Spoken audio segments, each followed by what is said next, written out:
Good morning and welcome to Business Minds. We're so glad that you chose to join us this morning. I'm Cindy Bird. And I'm Melissa Smith. And what a difference from our show last week and the weather, I mean. Of course, absolutely. That's one of the beauties, I guess I'll say, loosely, of living in the Midwest, right? Welcome to Illinois, right? Welcome to Illinois. Last week we were bragging about how warm it was and that spring was around the corner, which it still is, right? So. My husband and I just recently looked up, like, what does the darn groundhog mean anyway? What does that have to do with anything? And there's actually no data to support the little groundhog seeing a shadow. So it's really just like any other weather pattern in the Midwest. It's just up in the air, whatever it feels like doing. So absolutely. Well, we all know it could be worse. We're just having a little more taste of winter, and after all, it is technically still winter. So we're glad that you're joining us this morning to discuss with us the topic that's probably on a lot of people's minds if you own a small business. I mean, every small business faces challenges. And we're coming down off that New Year push, the New Year resolution. Everybody sets those high goals, and we're kind of coming into that part of the year where those same problems and concerns and things that keep you up at night crop up.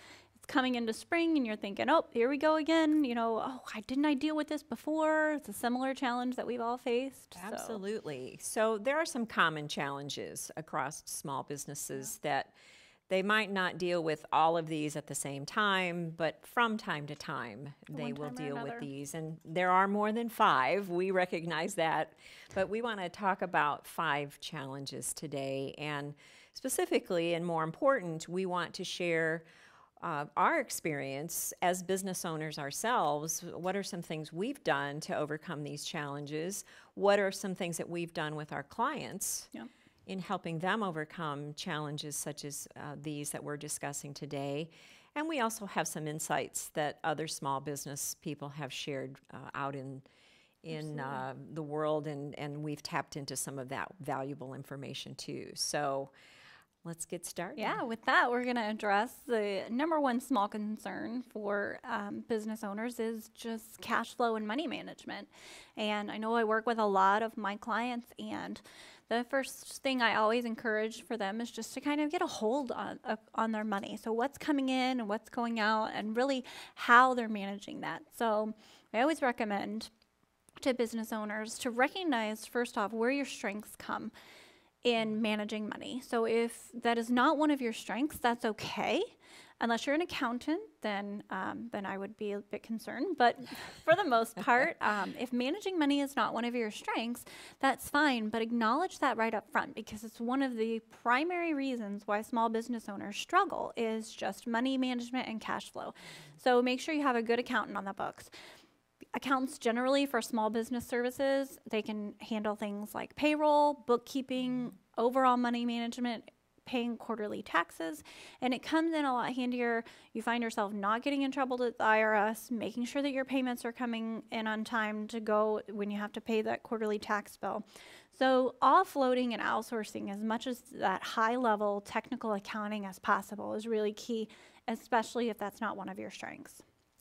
Well, and I know a lot of people just don't like to have to budget, whether that's in their personal life or their professional life. They don't set aside that time to manage it, to create a budget, which really is just a plan for how are you going to handle your money. And in business, it's critical, as you say. It is. There's a way around that. So managing a budget is one thing. Tracking that cash flow is something that I encourage clients to do with what I call a down and dirty income statement. And an income statement may seem like an overwhelming and daunting task, but really it's as simple as what's going out and what's coming in. And then from there, I always guide customers to write it out on a one-page piece of paper. What is your financial management system? What day of the week do you sit down, or what day of the month do you sit down and pay your bills? What day of the month do you go back through your bank statement to make sure you paid the bills on time, that the checks got cashed, that you're paying your suppliers on time, you're paying the people that matter the most so that you can continue to operate your business.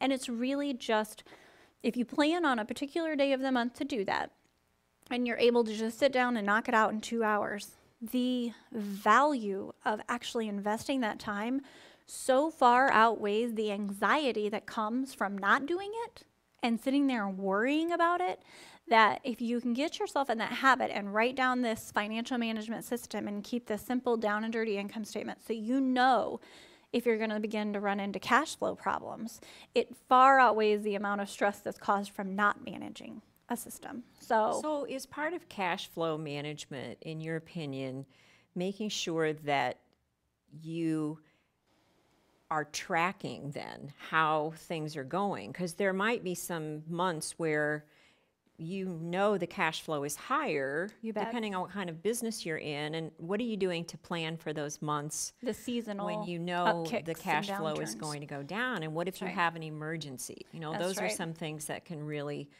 play havoc with a small business owner when you have those unexpected expenses, of course. So It's funny that you say that. what do you tell people to do when that happens? Most business owners, when we get really down to it, and they say, oh, well, you know, I've got seasonal ebbs and flows, I've got ups and downs, and I know when cash will be coming in, and I know when big amounts have to go out.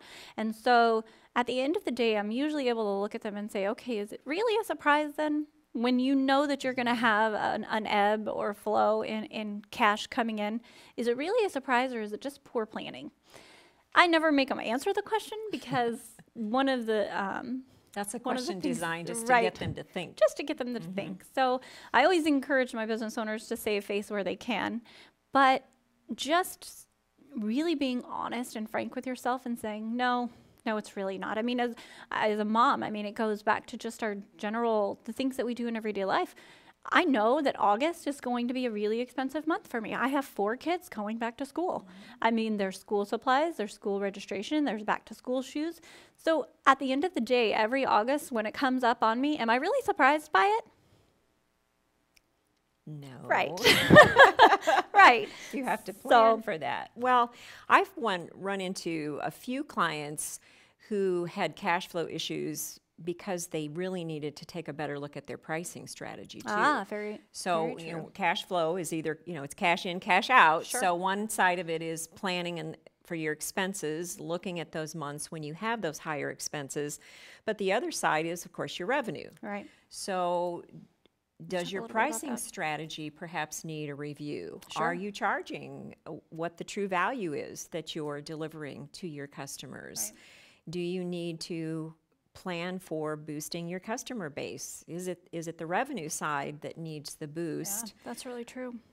And More what so kind, than how anything many else, customers yes. do you need to pay the bills and have the income that you need to sustain your business and sustain your life? I think that's a really good point. I know a lot of business owners, this is especially true in the service-based industry, is they want to over-deliver to make sure that the customer satisfaction is there, but there's a fine balance between over-delivering and really making sure that you're not working yourself out of any kind of profit. So Exactly. Yeah, And that's- I think that's one of the biggest challenges for the solopreneur, a person like myself. I Sure. know, because you're afraid to say no. You're afraid to Right. turn someone down for fear of losing that business in the future. And so you tend to perhaps say no to either more than you should, or Right. you over deliver, Yep. and you're Working not getting yourself the out of profit. compensation. And I think that plays into our second common challenge that we want to cover today, and that is fatigue and burnout. Again, as a one-person operation like myself, and Melissa, you are as well, it can be easy to reach a burnout stage or to just plain be tired Yeah. because it's all you. I mean, I'm my director of marketing, I'm my director of finance, Sure. and you know, you wear a lot of hats, Yep. and so it can be easy. So What are some of your suggestions for overcoming that? well, one of my biggest suggestions is what you've heard me talk about during the month of February, and that's to practice mindfulness meditation strategies. This is some self-care that I've introduced into my life in the last several years that I have found extremely helpful for my wellness, Sure. for my well-being, because it does help me manage stress. it does give me that downtime, that relaxation Right. To regroup and to regroup. And I think that's really what I find in it is a way to recharge. Sure. And there are many other ways. If you have other hobbies outside of your business, I'm a gardener, so that's how I'm not. that's how I recharge. So we have some lovely plants here with us today, but that's how I recharge is I go out and work in my garden. And it's just something that can mentally take me away from being in my business so much and give me that mental breakaway that I need. And spending time with family. I mean, you have a big family. I do. So We went hiking on Sunday. My feet are paying for it today, but my heart is happy. So, yeah.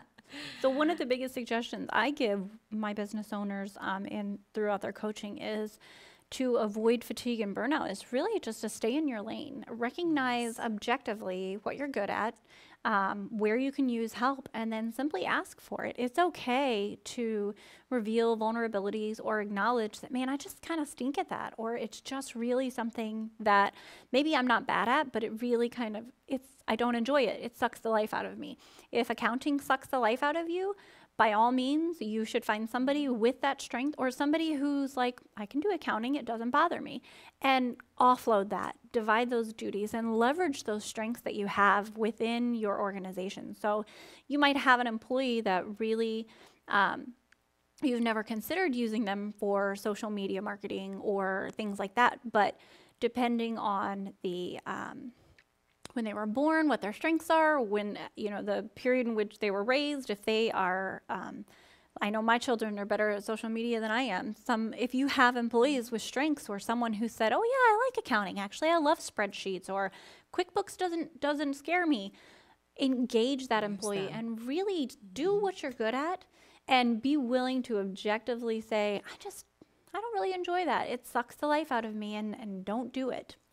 And I think that's hard for small businesses who start out as that one-person operation, and they're then so used they to doing grow. everything. Yes, they're so So used to true. doing it all themselves. They're worried perhaps that quality will be sacrificed if they're not doing it themselves. But it's good to delegate for Absolutely. yourself, of course, in this instance where we're talking about combating fatigue and burnout. But it's also good for the employee. Absolutely. It empowers and encourages them. And you never know, they might have a suggestion on how to do something just a little bit differently, a little more efficiently. And you would have never known had you not taken the opportunity to leverage their strengths and their abilities and really offload some things from your own plate. So if you're facing fatigue and burnout, I really encourage you to take an objective look and say, even if you're dealing with a client and maybe you have a long-term client and something is kind of migrated over to you, it's okay to say, this really isn't in my wheelhouse. I'm happy to help you find someone who does it, or I'm happy to help you, let's find an alternative, but really staying within your strengths and staying in your lane is key to avoiding fatigue. I agree. Oftentimes it means being willing to say no. Yep. And I know I've had to do that a few times in the last several months. Sure. And I helped the client find someone else who could do the work for them instead. In one case, it didn't work out. I ended up still stepping in and helping out. Sure. But yeah, being willing to say no. And people and if you appreciate don't have a real authenticity. clear sense of your mission and what it is you should be doing, and you're still trying to be everything to everybody, that's part of fatigue and burnout too, where you're putting yourself out there in too many directions. Right, staying So- focused on your vision and right. mission. So going back to our very first episodes of Business Minds, staying focused on your vision and mission really helps you to be able to draw that line and say, here's what I offer, and here's what I offer well. I know people don't want to offer something that they're not really sure if they'll be able to achieve for their client or their customer. So really recognizing that what you do offer, you can offer well. I think that's important. I agree. And self-care, going back to that concept, obviously a lot of practical things to do there. Get enough sleep, eat healthy, fit exercise, physical exercise into your life to help you stay healthy and recharge, and to really be the best that you can be. You won't be the best that you can be for your business or for your clients and customers, of course, if you're not taking good care of yourself. So one of the things I found interesting was a site called Upwork. And you've heard of Upwork, have. that It's a if great you're looking resource. for a way to be able to outsource or search for freelancers who are out there that could do some of the work that you recognize you're not capable of doing, or you need to delegate, but you don't Great have resource. employees to delegate to, you're familiar with Upwork. Yeah, it's a great resource, actually. I think I've used it myself, and I highly recommend those simple tasks that just seem mundane.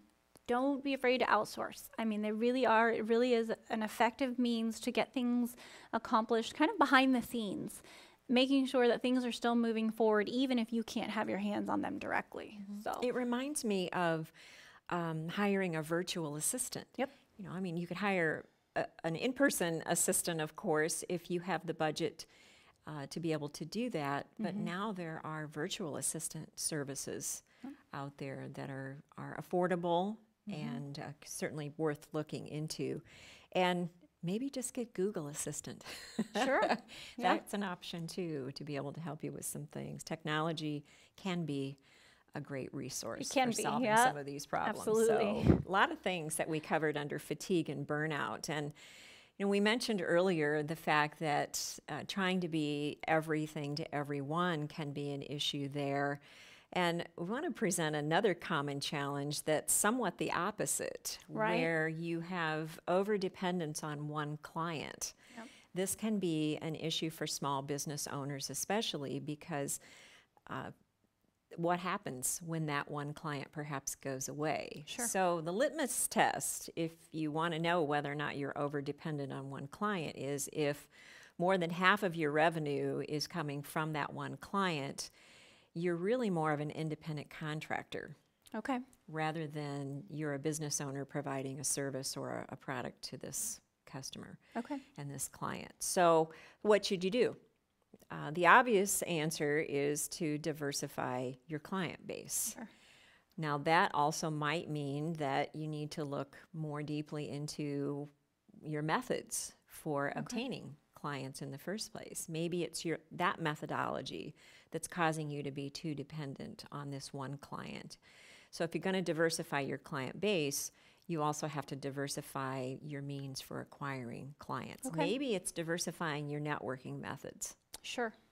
Expanding Perhaps into other. expanding, moving away from perhaps what you've already been trying, or maybe you really haven't been doing any networking. And a good exercise to do that is really define your client or your target market. Yes. So, going through the exercise of defining your target market and defining psychographics and demographics to really find out why they're buying and who's buying and where you can find that target market will help you. We spoke to Lisa Frederick about that in one of Yes. our episodes. Really, where you're looking. So you might be targeting or networking with what you believe to be a target market, but if it's not based on any data or any real investment of time on your part, it's worth revisiting. It's really worth kind of evaluating where you should be expanding that network at. It might be in a place where you least expect it, and that could bring you some additional clients that from somewhere where you hadn't been looking before. You know, another good solution to this issue of being overly dependent on one client is to seek referrals. Ah, very good. Perhaps Sure. that client or other clients that you have could offer some referrals. Yeah. And that could be a great way to expand, of course, your client base, your customer base. The other thing that I have found helpful, because I've been in this situation a couple of times Okay. throughout the years that I've had my business. And what I found that I needed to work harder on was increasing the value that I was delivering to my other clients. Ah, You know, there was something this one client was seeing as higher value, and that Right. was why that one client was willing to have me back over and over again. Sure. Versus, was I really putting as much effort into delivering value to my other the other clients, clients. Yeah. or showing my value? As Okay. we were talking about, you know, in your marketing efforts and your networking efforts, was I really showing the true value that Sure. I offer? Was I putting myself out there in the ways that would. And about 8 years ago, I really had to take a hard look and say I was not Okay. doing that. All right. And once I came to that realization, I saw a great turnaround. Nice. Very good. And That's was really able- good yeah, advice. was able to take on a lot more clients. That's So. awesome. So moving on to our fourth common problem faced by business owners is the lack of business management acumen. And what does that mean? Well, at the end of the day with my clients, it really means just not having systems in place. So your business has a way of running itself. It's just like your daily routine. You have a way of getting things done throughout the day, be it organized or unorganized, be it chaotic or a little calmer. You are doing things in a way already. The way that I suggest business owners kind of wrangle in this business management acumen is developing systems. And that might sound a little overwhelming, but really what all it means is you write down everything you do until everything you do is written down. And then you can establish whether how you're spending your time is getting the results that you want. Before, if you don't write it down, you can assume that how you're spending your time. You can guess that how you're spending your time is getting the results that you want. But left to your own accord, how you accomplish something on any given day might be dependent on the weather, the mood that you're in, how much time you have, if you're even allowing enough time to do something. So really a system is just writing it down until it's all written down, and then you get to evaluate, well, am I actually doing it how I thought I was doing it? And oftentimes you'll find that you're not. Okay. And it's not difficult. You're not trying to invent something that's not there. You are literally just writing down what you already do. And then if you say, well, why am I not doing this step up here during my opening checklist or my closing checklist or my financial management system? Financial management system is nothing more than writing down when you pay your bills, how you pay your bills, where you access the information, having it all in one place. And that's what the system is. It's just a page or two written down of what you're already doing. So it sounds like having those systems in place would be a great approach to when you're ready to grow your and business. Delegate. That's and right. Delegate, yes. Because those things would already be in place and would give you more confidence moving into wanting to grow and where your you would business. need to add. Yep, Yes, that's exactly right. absolutely. And it's easier to delegate because there's no guesswork. It removes the subjectivity from passing along the tasks, and it's saying, here's how I do it. And oftentimes you might find they come back and they say, well, this is great and I was able to accomplish the task. What if I rearranged this and incorporated this? And again, that's where your growth and evolution and continued efficiency comes along. But that's exactly right. When you are looking to grow, it's those management systems. It is always a risk when you're trying to grow without even having established what you've already done, because you don't know if you're going to get the results that you want from that growth if you don't know what you're currently doing. Well, I think it would also help. Oftentimes I see small businesses wanting to grow too quickly. Sure, absolutely. And they don't have the systems and the foundational pieces in place to help them manage that growth. And it gets away from them. And unfortunately, that can lead to a lot of negative outcomes and even the failure of the business in the long run. You know, when you talk about a lack of business acumen, part of that is being open and willing to admit you don't know everything. I mean, you might be the best baker of cupcakes, yeah, right? Yeah. And you want to open a cupcake business, but perhaps you don't have the business background and the business knowledge to really manage run suppliers that. or vendors Manage all or, the behind the scenes. Everything we know needs to go into a small business. That's right. So I think it goes back to a little bit of what we said earlier. Be willing to recognize where your strengths are and then supplement, either hire a great management team if you have the means to be able to do that, or learn it yourself. There's so many resources out there, lots of places where you can take courses, workshops. There's the Entrepreneurship Center at Bradley, SCORE. That's a great resource. the Small Business Administration has Business a lot coaches. of business coaches. Yes. So- Don't forget that. So Yeah. learn what you don't know is really what you can do. My recommendation there, really, don't let the word system scare you. It's nothing more than a typed out acknowledgement of what you're already doing. It's nothing to be, the word systems, and especially when we get into talking about integrated systems, it's nothing more than what you're already doing. So it's nothing to be fearful of. Well, the last common small business challenge that we want to discuss this morning and offer up a few solutions for is finding and retaining employees. If you are at that point where you do need employees to be a part of your business, this is a huge piece of your success if it's absolutely. done correctly. So when it comes to finding employees, what are some things that you have found So are I have helpful? found a really unique solution. I actually read this from, if you've never read the E-Myth, this is a suggestion that came in one of their blogs.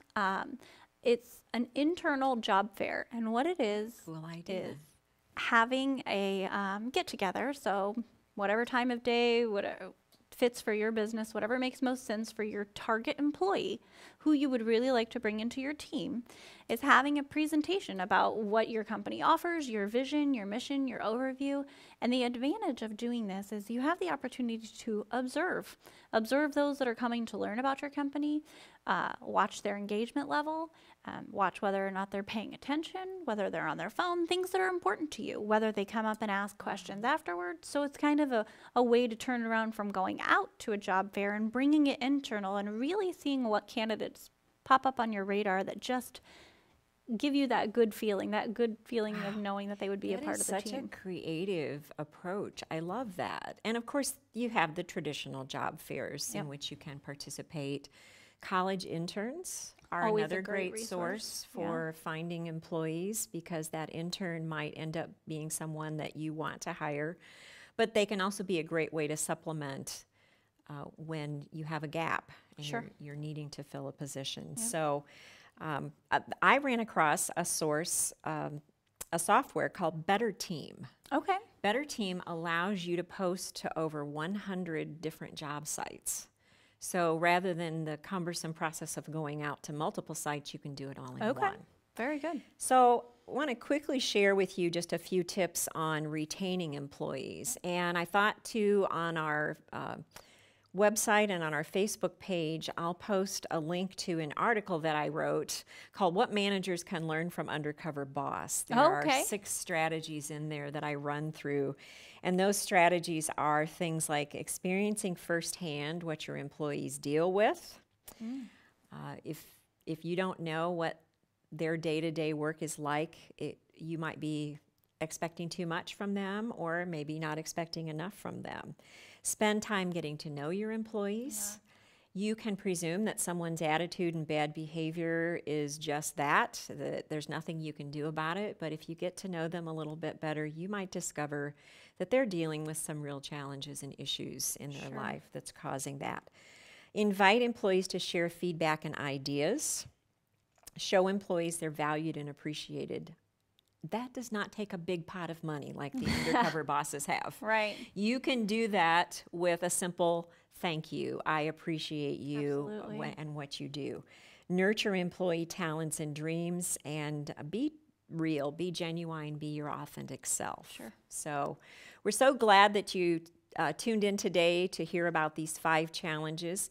I want to take a look ahead at next week and share with you the topic that we'll be addressing is to tap into the power of social learning. We talk about Business Minds being a place for social learning, but perhaps haven't really defined and explained it in depth. So that's what you have to look forward to next week. Remember, we'd love to hear from you on our Facebook page. Email us if you have topics of interest. Thank you. PeoriaLife.com